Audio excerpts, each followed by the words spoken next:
What's going down, y'all? Happy New Year's is over. Can't say it no more. It's Friday.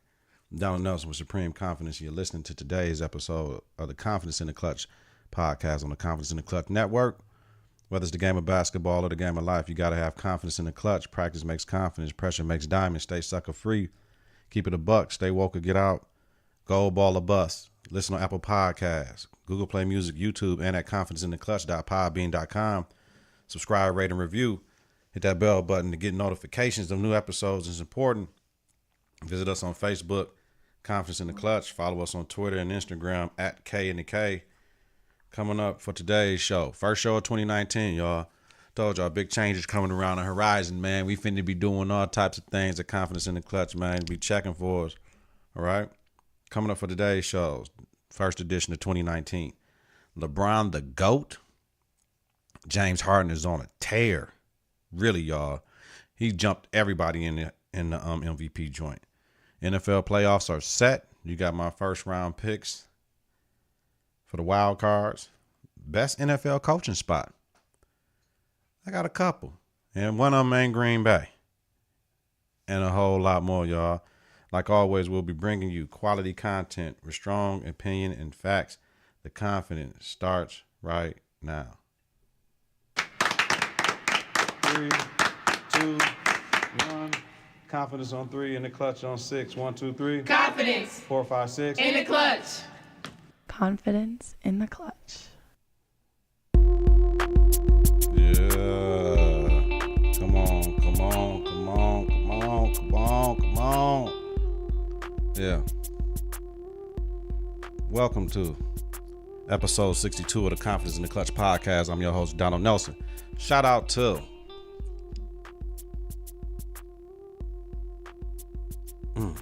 Colin Cowherd.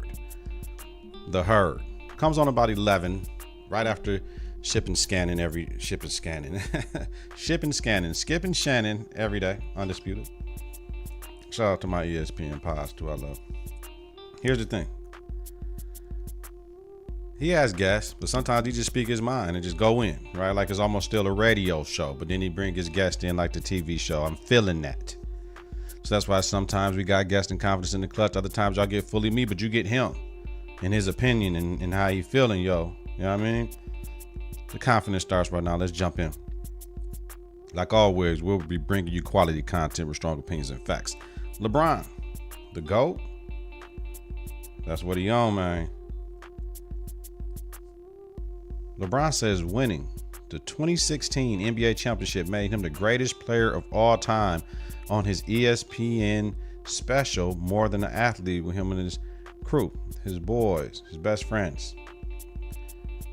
Quote, I stopped and I was like, that one right there made you the greatest player of all time.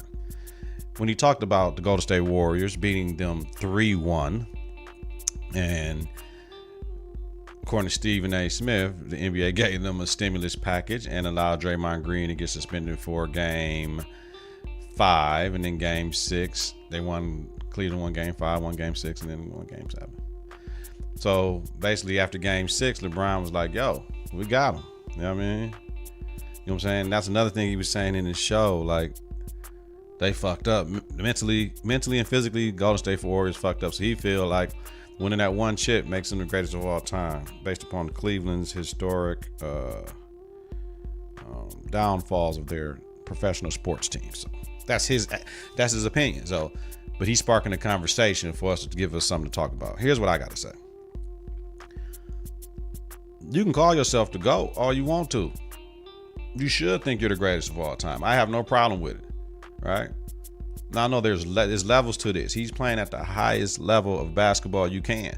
He ain't playing in high school talking about he the GOAT, right? I'm the GOAT. I'm the best ever, right?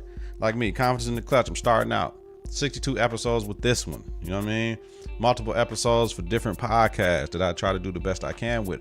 I'm not saying I'm the GOAT, but once I get to my certain level, I'm the GOAT. But you know what? For me right now, I'm the GOAT of this shit right now for what I'm doing. You know what I mean? Because I'm doing it at the best and the highest clip that I'm trying to do it at right now. I've improved. You know what I mean? You listen to episode 1, listen to episode 62, tell me the difference, yo. You heard me? So I have no problem. That's his opinion. Everybody's entitled to their own opinion, right?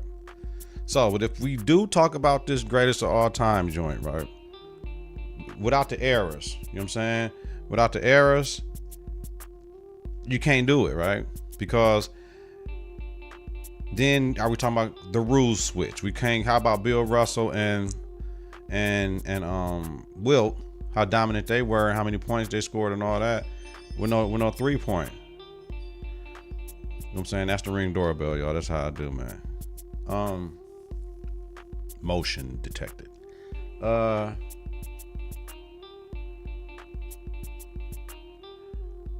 on 3-point line. You know what I mean? They changed the rules because Wilt was so dominant, you know what I'm saying, with the league and stuff like that, right? Think about Jordan when you were able to hand check and the hard fouls and all that stuff that he went through, and Kareem, and you know, coming from no 3-point line to having a 3-point line later on in the game, but he played close to the basket and didn't have to stretch out to shoot the tray ball back then.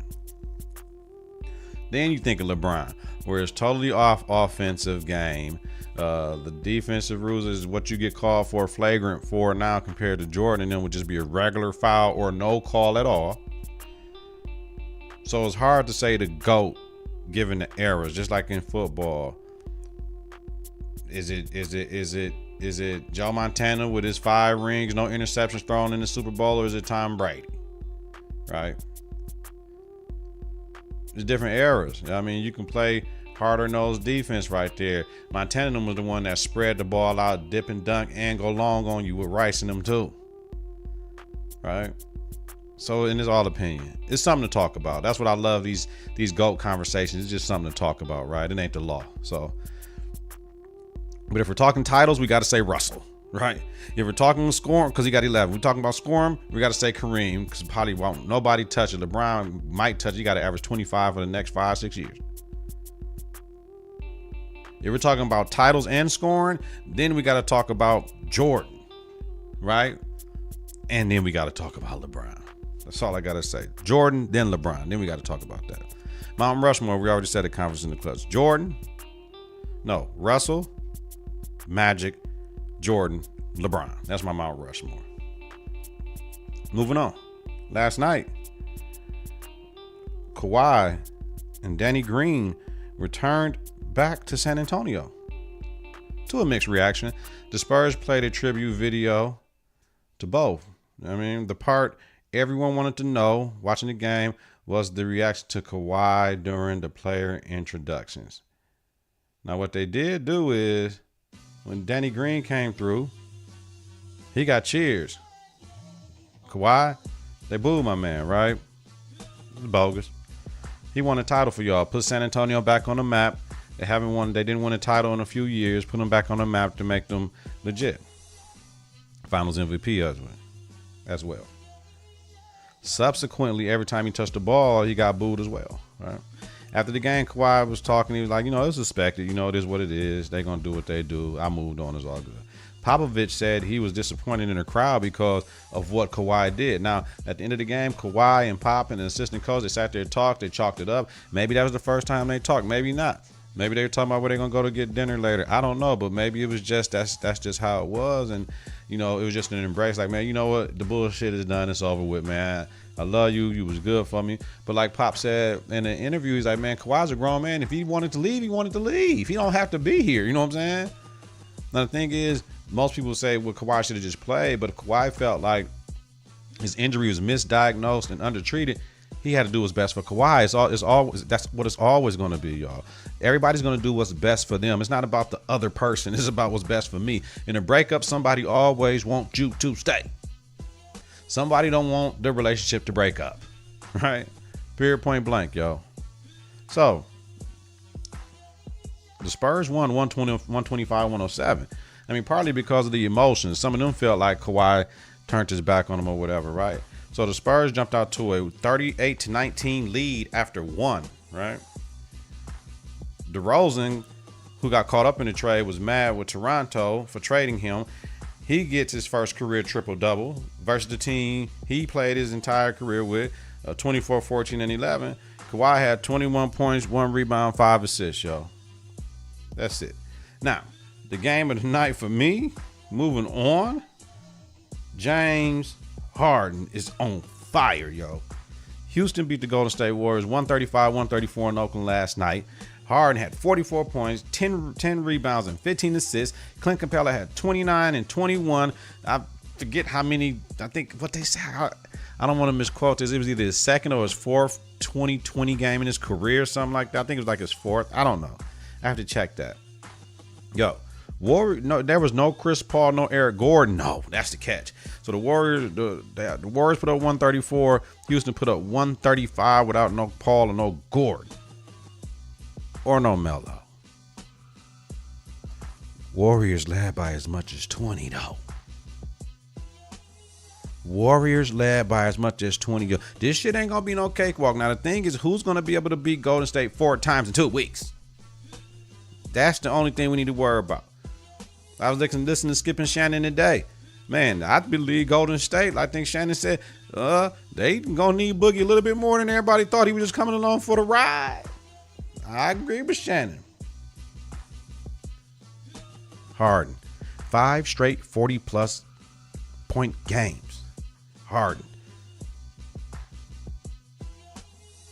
Houston, 6 wins in a row. Moved up to 4th in the West. All right. Won the last 11 out of 12. Kobe. Jordan. Harden. Only players to score over 400 points in 10 straight games in NBA history. Now, Harden the only one to do it in 11. You do the fucking math, man.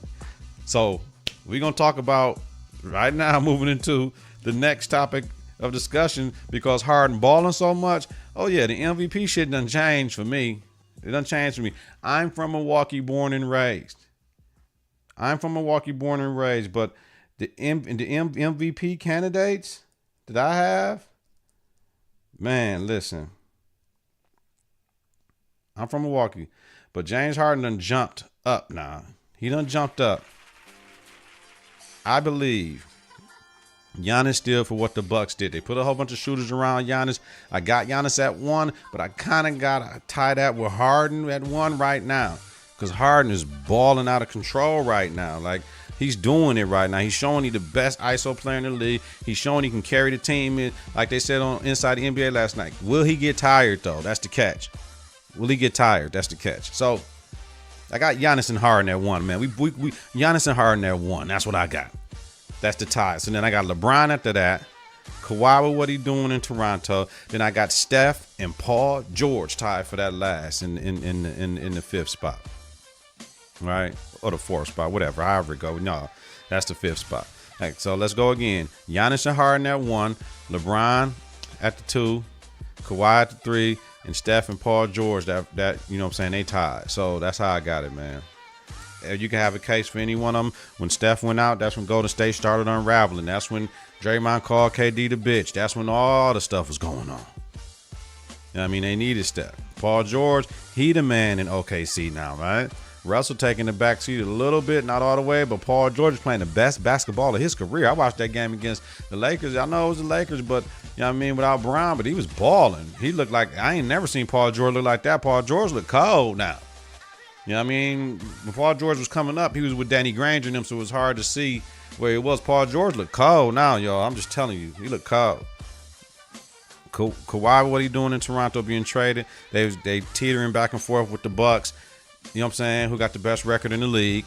And then LeBron, what he doing with the young Lakers? He out right now. LeBron can't afford to miss too many more games. They said he's going to be like another 3.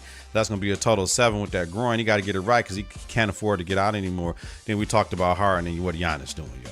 Now, with that being said, my top 10 players right now, 2019,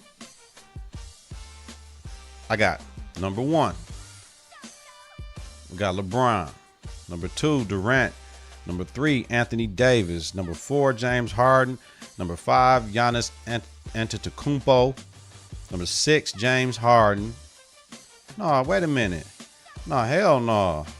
That's messed up. I got Harden. I got Giannis. Right. Harden, Giannis. Then I got Curry. I got Joel Embiid. I got Kyrie Irving. I got Westbrook because he legit. Then I got Paul George and Victor Oladipo, honorable mention. Right. So I got Westbrook over Paul George just because, right? Just right now. If Paul George showed me a little bit more this month, and I'm moving him over Westbrook. I might move him all the way up near like 6, 7 in the league. Like Paul George might be right there with Curry as far as what he can do and who he is in this joint, right? That's just what I'm saying, though. So that's it. So LeBron, Durant, AD, Harden, Giannis, Curry, Embiid, Kyrie, Westbrook, Paul George, Victor Oladipo, honorable mention. Top 10 players in the league, yo. All right. So now we got the NFL. NFL playoffs are set. We know what's going on. NFC, let's just run it down. New Orleans got the 1 seed. The Rams got the 2 seed. They got a bye. Dallas got the 4 seed. No, Chicago got the 3 seed. Dallas got the 4 seed. Seattle got the 5 seed, and Philadelphia got the 6 seed. In the NFC, in the AFC, we got Kansas City with the 1, New England with the 2, Houston with the 3, Baltimore with the 4, LA Chargers with the 5, and Indianapolis Colts at 6. So let's go through these divisional games right here. What I have is, let me see, NFL divisional playoffs. Let me see. I have, the first game is going to be Saturday at 3:35. We got Indiana visiting Houston. I'm going with Houston. I'm going with Houston in that game. And for the late game tomorrow night, the Seattle-Dallas game, I want to roll with Seattle. But Dallas, man, that's going to be a tough one down there. I want to roll with Russell Wilson because he showed how cold he is this year, really, though. And their defense playing decent. But Dallas defense is playing better. Man, I don't know. I can tell you about the end. All right, I'll tell you about the end. I might change that. So Sunday we got 12:05 game. The Los Angeles Chargers facing Baltimore. I'm going with the Los Angeles Chargers because Philip Rivers is cold. So we got Breeze. We got Roethlisberger, Philip Rivers, and who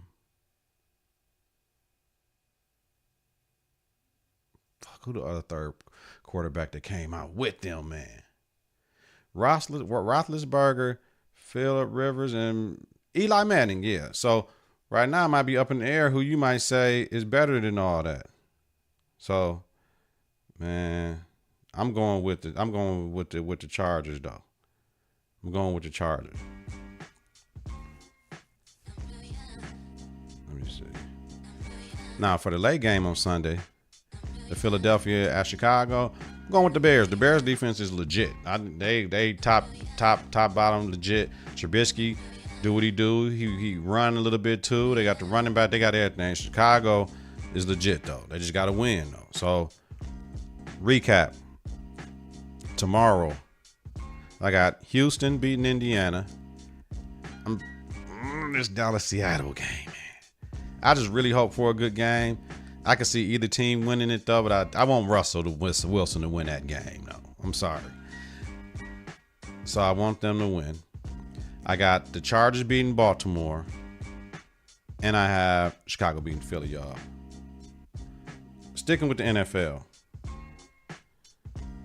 Pittsburgh and they mess, right? Big Ben in his weekly interview joint says the distraction of Le'Veon Bell hurt the team. How the distraction of somebody that ain't there hurt the damn team, Big Ben?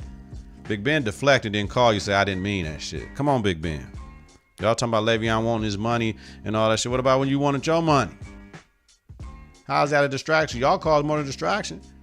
I think Stephen A. and them, somebody was talking about, all Mike Tomlin had to say, man, don't nobody address Le'Veon no more in the media, fam. We can't be a distraction unless y'all talking about it. Le'Veon wasn't saying nothing. Except I want to get paid, man. They missed the playoffs. Then Big Ben talking about Antonio Brown is returning my calls or texts, right? Brown walked out of practice allegedly due to a hot route being run again in practice that he didn't like, reportedly, and or Juju Smith-Schuster being named team MVP. They said he walked out like last Wednesday, said he was hurt, whatever. They said, okay, go ahead. You hurt. You smooth. Whatever. Steelers won despite Antonio Brown shenanigans, yo, with that. Tomlin addressed the media this weekend was being mocked by Antonio Brown while he explained the situation. He said, well, they going to handle it. But no, it wasn't. You can't leave and then come back. And the way he did it, that wasn't cool. I'm going to talk about the way he did it later. That was a bad call. You can't have your agent calling. You call. That's a bad call. So my question to everybody is, does Antonio Brown get it? I don't think so. I mean, if they say diva wide receiver, he's a diva wide receiver. He put up the numbers, though, to talk that cash, though. And he put Pittsburgh in a pretty bad situation because he's like $21 million against the cap, yo. Is it time to move on for AB? Who you going to get for AB? You're going to try to get something to compensate you for what you lost to try to do what AB did. But if you bring him, how do you bring him back with this? Right? Now, is there some culpability for Tomlin in this? That, reports say he a players coach and all that. Did you let the players go too much? Coach. I'm a coach. Been there before. When the inmates run the asylum, it's usually when your ass ain't around. So it might be things when Tomlin around is a certain way. When he ain't around, they doing whatever the hell they want to, and then they self-police each other. So if you ain't got no good leader, but if your leader is Big Ben, Antonio Brown, and Le'Veon, it's fractured. Everybody was talking about Le'Veon wanting his money. What about when Antonio wanted his money? Like Big Ben don't have the cleanest image. You know what I'm saying?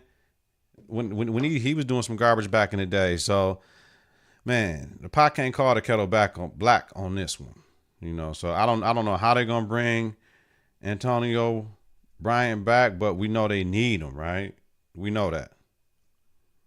So I'm gonna leave that shit alone with Antonio Bryant, man. Now, Reuben Foster has been cleared of domestic violence, right, with the league. He got caught up with his girlfriend before last spring. She dropped a charge and said she was trying to extort him of money. They went and played in Tampa Bay. She came on the road to Tampa Bay and said he domestically violenced against her again, right? Now, Reuben Foster has been cleared of domestic violence charges stemming from the November incident in Tampa, Florida. Washington signed him. Will the NFL punish him like they did Ezekiel Elliott in 2017 for 6 games? Because they're going to do their own investigation. I mean, look at my man from Kansas City. He gone because he's on video doing stuff. These are allegations. So the difference is you get a video, you gone. Allegations, you get more time. Ezekiel Elliott had the police called on him, right? So it's just a thing. The NFL is inconsistent with everything. But if the court of law says you didn't do nothing, right? And this is different than my man from Carolina that was doing all that stuff and throwing a girl naked on guns and all the stuff that happened and the brutal things he did to her. And they had a loophole in the law that he can go to a bench trial instead of a judge trial. And the girl didn't want to go back through, which basically saying they paid her off to not go to trial no more. And he was cleared and exonerated of it. This right here is just a fuzzy situation. Like, why you keep messing with her? I mean, we know what she got. She got that good, that wet or whatever. But, man, there's plenty of them out here, though. Like, man, sooner or later, somebody going to end up, in jail over this stuff, man. You can't keep going to the police lying. Because this, what I say is wrong with domestic violence. When women do these type of things, for whatever reason they do it, this messes it up for women that really go through, for other men that go through domestic violence. It just ain't women getting domestically abused. It's man that gets domestically abused too. I mean, our most famous man we know is Jason Kidd. His wife used to domestically abuse him, verbally abuse him, or whatever, man. You know what I'm saying? Like, everybody ain't with choking a woman or hitting a woman or grabbing her or shaking her or pushing her and all that. When a woman that crazy, some man just let it go on because, it is what it is. The same thing with man. Some women ain't going to fight back. They're just going to take it. And that's the problem. They just taking it and they shouldn't. Confidence in the Clutch, we ain't taking that shit, man. All right. So I'm thinking the NFL going to put some shit out there here, going to suspend him. He's still on the commissioner's exempt list, whatever. They're going to suspend him like 3 to 4 games. All right. Not as much as Ezekiel. They're going to say, you stupid to bring her to Tampa. You need to sit your ass down. And I don't blame him for that, because he was stupid to bring her ass down there after she got in trouble with him before. All right. Final topic of the day is our NFL coaching vacancies right now. We got a lot of them. We have Green Bay, Cleveland, Miami, the Jets, Tampa Bay, Denver, Arizona, Cincinnati. We got a few, y'all. We got a few coaching vacancies in there. Now, my thing is, which one is the best one? Which one is the one that you can look at and say, hey, I want to go there. That's where I want to be. That's where I want to be. All right. So let's see. Let's run through them right fast, y'all. We got Green Bay. We got Aaron Rodgers. We got Cleveland, the best young nucleus of talent we out here. We got Miami, who still can't figure it out after paying everybody all that money before. Seem like they still need a quarterback. We got the New York Jets, who also seem like they got a good front office. They got a young, talented core. You got the Tampa Bay Buccaneers. They pretty young. Is Jameis the person you want to believe in? We got Denver, who keep on switching coaches like 4 in the last 6 years after winning a bowl. We got Arizona, who's switching like they third. This is gonna be their third coach in like 4 years. Then we got Cincinnati, who head coach was there. Marvin Lewis was there for 16 years, never won a playoff game. So my thing is, out of these places, we lost 5 black coaches. So the Rooney Rule is real. But the Rooney Rule, don't grab somebody that ain't ready, because maybe the coach at Denver wasn't ready. Maybe the Arizona coach wasn't ready. But because we had the Rooney Rule, we have to interview these candidates, and they won the interview. But the thing is, these GMs not getting fired for firing coaches that they hired. That's the bull with it, right? That's what I say. So Hugh Jackson was fired in October back from Cleveland, right? So if we're looking at location and what's going on, Jets. If we saying players, the Browns. If we saying front office, Browns. Like, who wouldn't want to play in New York football? You know what I'm saying? The Packers need to draft offensive weapons in the early rounds for Rodgers. Why? Rodgers is not getting any younger. So that's what they need to do to make sure he has the weapons. We don't draft weapons for this brother. But I'm saying the best coaching vacancy spot in the league right now is the Browns with their roster, the GM, and their history. They hungry. LeBron left, enter Baker Mayfield. It's his time now. I seen this thing on the thing. He dancing and shit like, you know what I'm saying? Baker Mayfield, real. I like Baker Mayfield. You know what I mean? I like that competitive arrogance, man. Like, we here to bust your ass, nothing more, nothing less. You know what I mean? Like, for real. So I say the Browns is the best. The best. Damn, I didn't do my power rankings. The best spot to go out here and do it, y'all. All right, y'all. Now it's time for our segments. Getting back into my segments and giving it to y'all like the way we do them. We up out of here, y'all. Should have been a 12-minute pod, but like I said, shout out to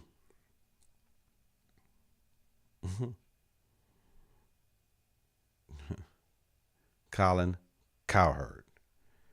Because you hear what Colin Cowherd want to say. This is my podcast. Y'all going to hear what I want to say, right? So, yes, let's get into our segment. So, I ain't doing no halftime today, but bad call, definitely got to do a bad call. Definitely got to do a bad call. Where my sound effects at? Come on. No, we don't want this. Get this out of here. Antonio Brown. Mr. Antonio Brown. Right? Come on, man. Like, you can't walk out over a misunderstanding of a route ran in practice. Like, we can't do that. You legit. You legit, Mr. Brown. He's very legit, man. So he can't do that. He can't walk out on them like that. Not when we need this game to win. Because if we win this game and somebody else lose or tie, we get in the playoffs, man. You can't be that selfish, fam. You know what I'm saying? You can't be that selfish. And then you had your agent call Sunday. You had your agent call Sunday and said he's ready to play. Why you ain't called? Why you ain't text your coach? Said, Coach, man, I'm ready to play. You know what I'm saying? I just had a bad time. Come on, man. We all grown, man. Come on. You a professional athlete. We're sorry. Your call cannot be completed as dialed. I'm glad Mike Tomlin wouldn't have it, though. No, we cool. Listen, former NFL players, they say we need, by Thursday, we know if you hooping or not, if you're not hooping or not, if you playing or not, right? So if you walked out of practice and we don't hear from you from Saturday, the game plan is made without you. We picking plays and everything. We're sorry. Your call cannot be completed as dialed. To me, it seems like my boy AB just trying to get out of Pittsburgh, and he's trying to force his way out. So that's what he want. Sometimes you got to give them what they want. Moving on. Execution in the clutch, man. Plays and game-winning possessions. James Harden last night hitting that clutch 3 on Draymond and Clay last night. Like, man. And he fell down like he got fouled. He didn't get fouled, though, but he hit that tray ball, man. I'm telling you, I was watching the game. I'm like, damn. You know what I'm saying? Like, real talk. James Harden, man, executing in the clutch right now. 10 of 11, baby, right? Putting up shots. Who's putting in work? Harden and the Rockets, 11-1 the last 12 games. Harden is averaging 40.6, 6 rebounds and 9 assists in these last 12 games. He averaging 40. Numbers in the clutch. Averages, numbers, scores, etc. Women's basketball, number 1 UConn, 11-1. Women loses to number 8 Baylor, 10-1. This is the first time Baylor has beaten the number 1 team in the country. They're 0-14 previously per ESPN, y'all. UConn was on a 126 regular season game winning streak and last lost to Stanford on November 17, 2014. I remember that. That's when they have all those games in ESPN around the clock, 24 hours. Yep. UConn shot 29% field goal last night, and it's the lowest point total of the season. They scored 55 points last night. They'll be all right. Gino figured it out. So, I mean, so that's it. So, now we got to make this last shot. I'm ready to go. My final thought of the day. Final thought of the day is these young Lakers need to show their worth. If LeBron is out 3 more games, man, Lonzo can't be shooting like 48% from the free throw line. Brandon Ingram can't just get on shooting these wild, crazy shots like that. Kyle Kuzma out with the back contusion. Rondo out, man. Come on, man. Come on, Lance. Lance, get this dub, Lance. You know what I mean? Lance, get this dub. Like, man, they got to play because right now they're in the 8th position. A couple more L's, they like in 13th because the West is so compacted and everybody's there. So these young Lakers right now need to show their worth because y'all going to be down. Y'all got to beat the Knicks tonight, man. Y'all got to beat the Knicks tonight. But y'all know they coming out. They smell blood. You heard me? So everybody, y'all, you got to have the confidence and the belief and the skill to do what you need to do, y'all. That's it. So whether it's the game of basketball or the game of life, you got to have confidence in the clutch. Practice makes confidence. Pressure makes diamonds. Stay sucker free. Keep it a buck. Stay woke or get out. Gold ball or bust. Listen to Apple Podcasts, Google Play Music, YouTube, and at confidenceintheclutch.podbean.com. Subscribe, rate, and review. Hit that bell button to get notifications of new episodes. It's important. Visit us on Facebook, Confidence in the Clutch. Follow us on Twitter and Instagram at K&K. Have a great weekend, y'all. Gotta have that confidence.